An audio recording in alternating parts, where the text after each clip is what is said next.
Correcting a record on Initiative 2066. What the Seattle Times editorial board got wrong about the Washington ballot measure. On October 4, 2024, the Seattle Times editorial board encouraged its readers to vote yes on Washington Ballot Initiative 2066. That endorsement is riddled with misleading statements and omits critical facts about the issues at hand. The endorsement focuses almost exclusively on critiquing House Bill 1589, a law passed by the state legislature in 2024. In doing so, the editorial board implies, incorrectly, that Initiative 2066 would repeal HB 1589 in its entirety. In fact, Initiative 2066 selectively takes aim at some of the most climate-friendly provisions of HB 1589, leaving much of the law intact. More important, the editorial board glosses over other potentially further-reaching consequences of Initiative 2066, such as those on the State Energy Code. The editorial board also misleads readers on the facts of the energy transition. For instance, it erroneously implies that converting gas pipes to pump green hydrogen into homes is a worthy and viable climate solution.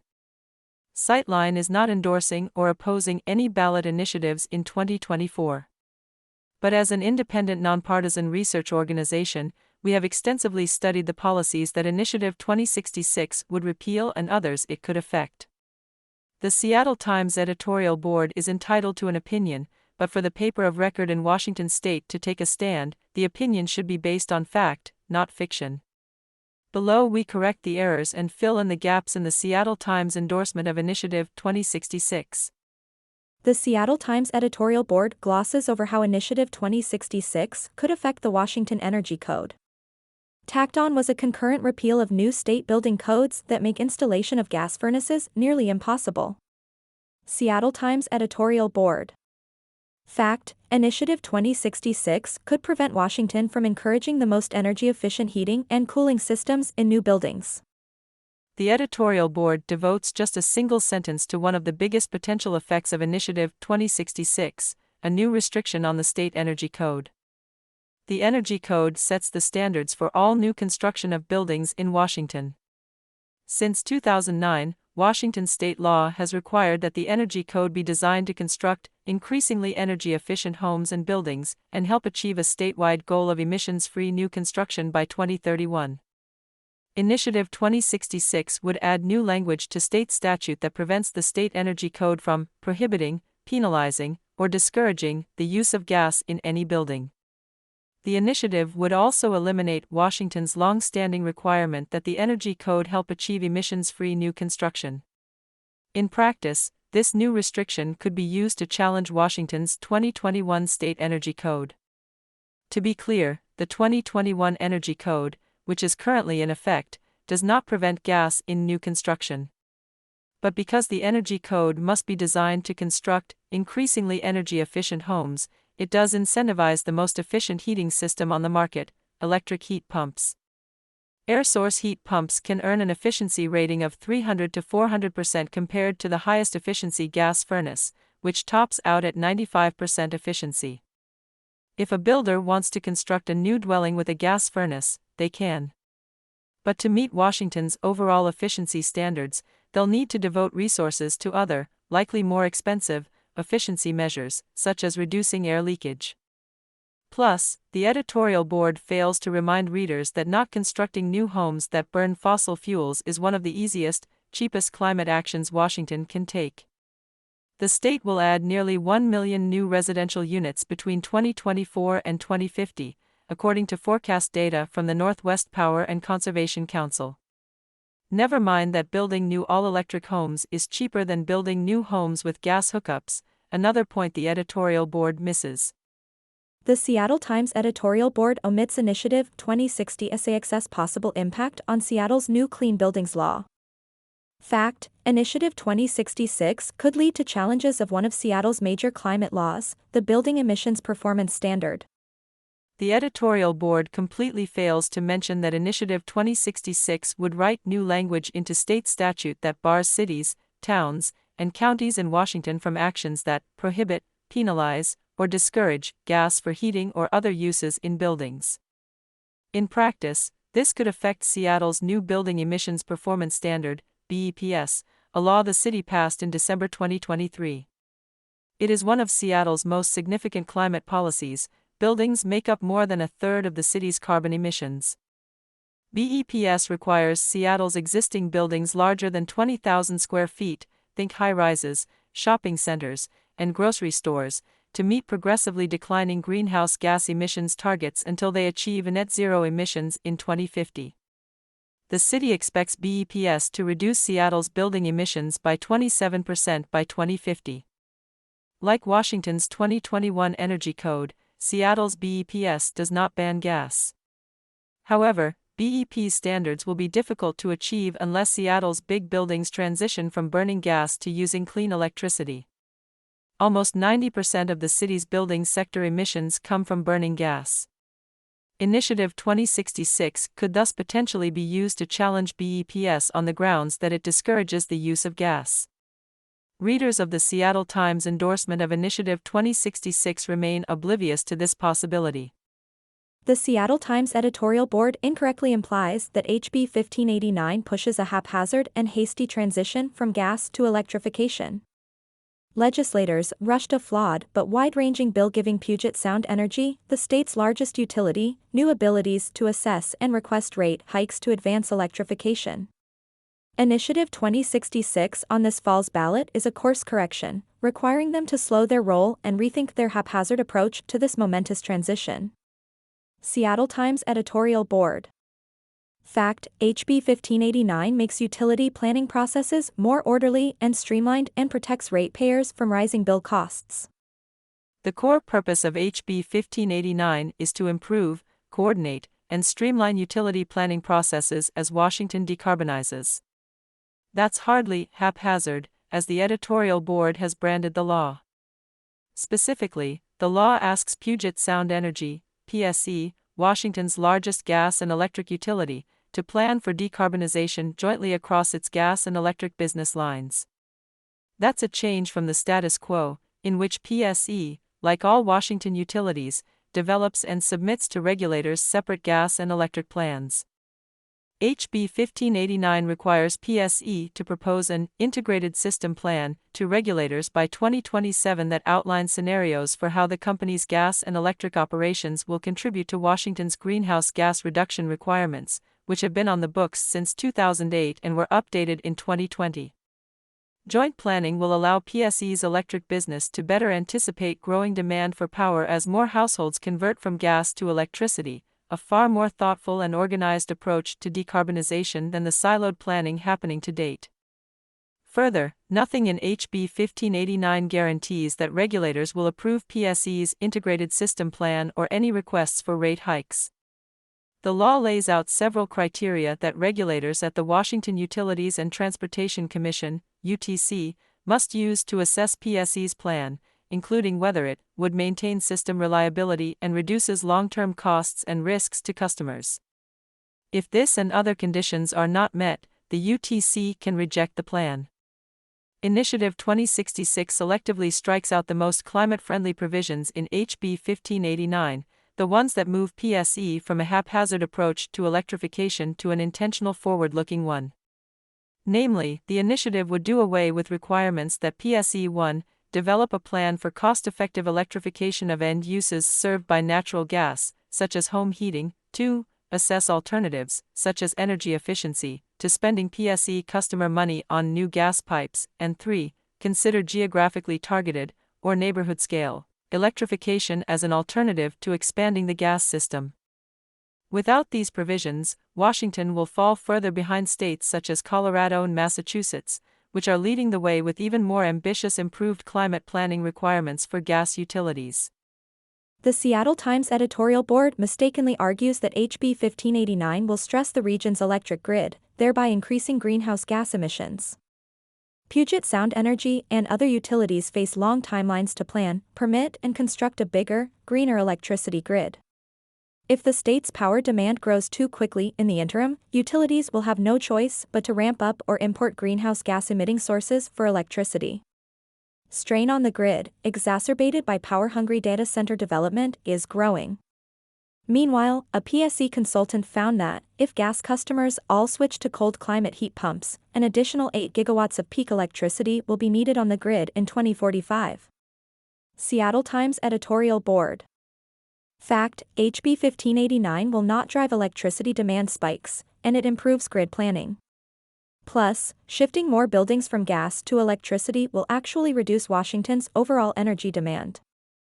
As the editorial board points out, demand for electricity in the Northwest is rising. But what it gets wrong is why converting buildings from natural gas to electricity is not it. Less than 10% of the Northwest's growth in electricity demand between 2025 and 2050 will come from converting residential buildings from burning fossil fuels such as gas to using electricity. Far more of the rising power demand over the next 25 years, more than half, will come from electrifying transportation. Plus, as the editorial board notes, energy-hungry data centers are behind much of the uptick in power demand in the region. Make no mistake, grid upgrades are necessary for meeting Washington's climate goals, as Sightline has studied extensively. But the editorial board's evocation of the overloaded grid in the context of HB 1589 and Initiative 2066 is a red herring. Planning for residential electrification will not break the grid. In fact, HB 1589 improves grid planning. If PSE proposes a project to electrify part of its gas service territory, something, to be clear, the law does not require, it must proactively coordinate with the relevant local electric utility to preserve system reliability and ensure sufficient grid capacity. Initiative 2066 would repeal this grid planning provision. More broadly, HB 1589 requires PSE to propose a workable plan for meeting the state's climate goals, rather than winging it. The law asks the utility to map out what it would entail in practice to follow the recommendations in study after study, including Washington's own 2021 State Energy Strategy, which show that electrification is the cheapest and most efficient way to meet state goals to curb emissions from buildings. The editorial board also fails to mention that electrifying buildings reduces the state's demand for energy, compared to keeping them hooked up to gas. That's again because of heat pumps' superior efficiency ratings relative to their gas counterparts. Residential and commercial buildings in the Northwest will use 30% more energy in 2050 if they keep burning gas than if they electrify. The editorial board also misleads readers into thinking that HB 1589 jeopardizes the region's greenhouse gas targets. But since it passed the Clean Energy Transformation Act in 2019, Washington has required all utilities, including PSE, to achieve 100% clean electricity standards by 2050. Nothing in HB 1589 changes that requirement. The Seattle Times editorial board repeats gas utility falsehoods about pumping hydrogen into gas pipes to address climate change. Gas pipeline infrastructure could also be converted to carry another cleaner fuel like hydrogen. Seattle Times editorial board. Fact: only a small amount of green hydrogen, with minimal environmental benefits, can safely be injected into existing gas pipes. Natural gas utilities are touting green hydrogen as core to their decarbonization strategies, and the Seattle Times editorial board seems to have accepted these promises without scrutiny. To be clear, renewable hydrogen, also known as green hydrogen, does have its place in a climate-friendly future, namely in cleaning up hard-to-decarbonize sectors like steelmaking, long-haul shipping, and aviation. But natural gas utilities are proposing pumping green hydrogen into their gas pipes to heat homes, an idea that is far more expensive, less effective, less efficient, and likely less safe than electrification. Sightline has studied gas utilities' claims about hydrogen extensively and has published a primer on decarbonizing with hydrogen. In truth, only small volumes of hydrogen, perhaps up to a ratio of 20% green hydrogen to 80% natural gas, can safely be injected into existing gas pipelines. But a 20% blend of green hydrogen only shaves off around 7% of the combustion emissions of a system running on 100% natural gas. What's more, blending higher ratios of hydrogen into existing natural gas infrastructure to achieve greater emissions reductions could cost billions. Most gas distribution pipelines would need to be replaced or extensively retrofitted to safely accommodate the new fuel, since hydrogen at volumes higher than 20% can degrade pipelines. Further, higher ratios of hydrogen are incompatible with existing appliances such as stoves and water heaters, meaning that consumers would need to buy new hydrogen-compatible appliances. To make matters worse, hydrogen is less efficient than electricity for heating homes. A 2022 study found that it takes about 5 times more electricity to heat a home with hydrogen than it takes to heat the same home with an efficient heat pump. For all its concern about the Northwest's overextended grid, the editorial board seems to not have done its homework. The Seattle Times editorial board sows confusion about a non-existent gas ban. HB 1589 contained a ban on PSE hooking up any new customers to its natural gas system, something 52 Democrats voted for. Eventually, it slid through on a 27-22 vote in the Senate, but not before removal of the ban on PSE hooking up any new gas customers. Seattle Times editorial board. Fact: HB 1589 contains no gas ban, nor does any other Washington law.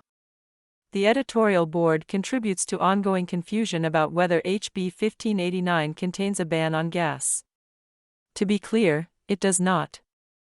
The endorsement first mentions how an original draft of HB 1589 included a prohibition on PSEs selling gas to new customers. The editorial board fails to mention that the original bill had exceptions for manufacturing facilities, hospitals, military facilities, and residential customers using gas for backup generators in an emergency. To be clear, no bill draft ever included a ban on gas for current gas customers. The editorial board also may have been unaware that the prohibition on new PSE gas customers in the original 2024 bill was a technical holdover from a draft bill in 2023. As anyone who was involved in developing the 2024 bill will acknowledge, lawmakers reintroduced the 2023 bill as is for procedural ease, but they had already committed to dropping that provision before the 2024 legislative session began. In a later paragraph, the editorial board acknowledges that the bill that became law does not contain any provision banning new PSE gas hookups. But readers skimming the Seattle Times endorsement could easily miss this follow-up. When the proponents of Initiative 2066 have branded their effort as stopping the gas ban, the editorial board has a duty to its readers to be crystal clear on this point. The Seattle Times editorial board urges a slower gas transition, one incompatible with climate science. It was only a few years ago natural gas was itself hailed as a clean energy solution.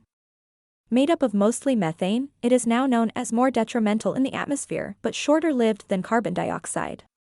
The legislature must acknowledge residents are experiencing a policy whiplash. Lawmakers will need to build trust on this path to decarbonization. Seattle Times editorial board. Fact: the climate warming effects of extracting and burning gas are well established, and the need to curb fossil fuel use is urgent. The editorial board correctly points out that some in climate circles once promoted gas as a bridge fuel that could help ease the transition from coal to renewables. But those days are long in the past. Scientists have made it clear that continuing to burn and extract gas, a fossil fuel, is incompatible with global climate goals. More than a decade ago, for example, the Union of Concerned Scientists published an article on the environmental impacts of natural gas. Sightline refuted the idea of natural gas as a bridge fuel more than 5 years ago. Gas is mostly methane, as the editorial board points out. Methane is the second largest contributor to climate change after carbon dioxide, CO2. It is 80 times more potent in terms of warming the atmosphere than CO2 in the 20 years after it is released. When natural gas is burned, it releases CO2 and other air pollutants, such as nitrogen dioxide, which is linked to childhood asthma. Also missing from the editorial board's discussion of gas, where it comes from. Much of Washington's gas is fracked in northeast British Columbia and Alberta. Fracking has been linked to human health impacts such as low birth weights, extensive environmental degradation, including water pollution, and abrogation of First Nation treaty rights. The editorial board suggests that the legislature is acting capriciously when taking up decarbonization of the state's gas system. The opposite is true. When most Washingtonians think their local governments should do more to address climate change, the legislature would be wise to seize this mandate.